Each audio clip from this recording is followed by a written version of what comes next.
In the early 19th century, Johann Adam Lemp emigrated from Germany to St. Louis, Missouri, carrying with him a secret weapon, a recipe for traditional German lager beer. At a time when Americans primarily drank heavy Alesh, Lemp's crisp, cool-fermented lager became an immediate sensation. He established a modest brewery near the Mississippi River, laying the foundational bricks for what would soon become one of the greatest brewing dynasties in American history. Recognizing the need to keep his beer cold during the humid Midwestern summers, Adam Lemp utilized a vast natural limestone cave system running directly beneath the streets of St. Louis. These subterranean caverns provided the ideal temperature for lagering. As demand soared, the Lemp empire grew, transforming a local operation into a nationwide behemoth capable of producing hundreds of thousands of barrels every year.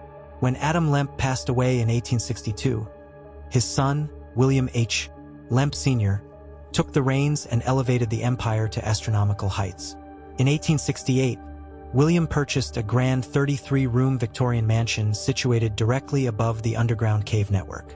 The home was an architectural masterpiece, featuring soaring ceilings, intricate hand-carved mahogany woodwork, imported marble mantelpieces, and a private tunnel connecting the mansion directly to the brewery and caves below. Throughout the late 19th century, the Lemp Mansion was the glittering epicenter of St. Louis high society. The family entertained politicians, industrialists, and celebrities, sparing no expense on extravagant galas. William Sr. expanded the brewery's reach globally, introducing their flagship brand, Falstaff beer. The Lemps appeared completely invincible, possessing unimaginable wealth, influence, and prestige. However, beneath the surface of incredible success, dark clouds were gathering over the Lemp household. The turning point came in 1904 with the sudden and unexpected death of Frederick Lemp, William Sr.'s favorite son and hand-picked heir to the brewery. Frederick was only 28 years old when he succumbed to heart failure, leaving his father shattered and utterly inconsolable. Broken by grief and isolating himself inside the grand home, William Lemp Sr. spiraled into a catastrophic depression. On the morning of February 13, 1904, less than a month after his son's death, William walked into his main-floor office inside the mansion, locked the door, and drew a revolver. A single gunshot echoed through the mansion, marking the tragic beginning of what locals would come to call the Lemp family curse. Following his father's death, William Billy Lemp Jr. assumed control of the family business and moved into the mansion. Billy lived a flashy, ostentatious lifestyle, marrying a wealthy socialite named Lillian Hanlon, who became known as the Lavender Lady for her habit of wearing only carriage-matching lavender clothes. Their marriage, however, was notoriously volatile, filled with public arguments, bitter court battles, and sensationalized divorce proceedings that scandalized high society. It was during this turbulent era that rumors began circulating about a hidden child in the house. Whispers suggested that Billy Jr. had fathered a boy out of wedlock, named Zeke Lemp, who was born with severe physical and mental disabilities. To avoid public shame, the family allegedly hid the child away in the mansion's dark, secluded attic for his entire life, where he was kept isolated from the outside world. The ultimate blow to the Lemp financial empire came in 1919 with the passage of the 18th Amendment, establishing prohibition. Overnight, the multimillion-dollar brewing operation was rendered illegal. Billy Lemp Jr., unable or unwilling to pivot the business into alternative products, abruptly shut down the brewery without notifying his workforce, eventually selling off the entire operation for a tiny fraction of its true value.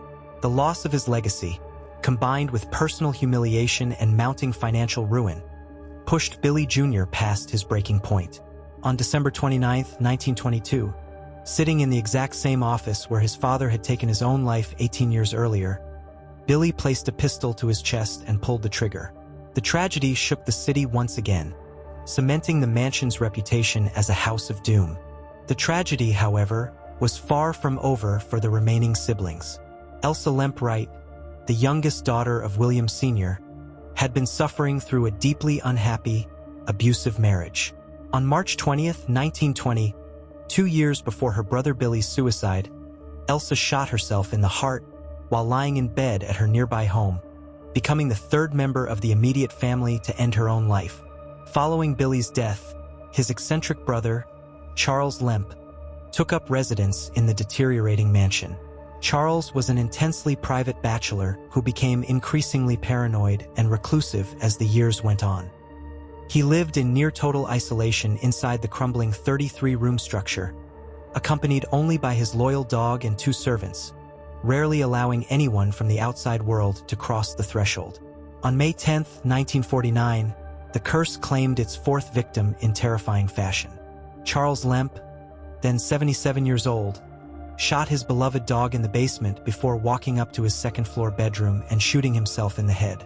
He left behind a brief, cold suicide note that read, "In case I am found dead, blame it on no one but myself."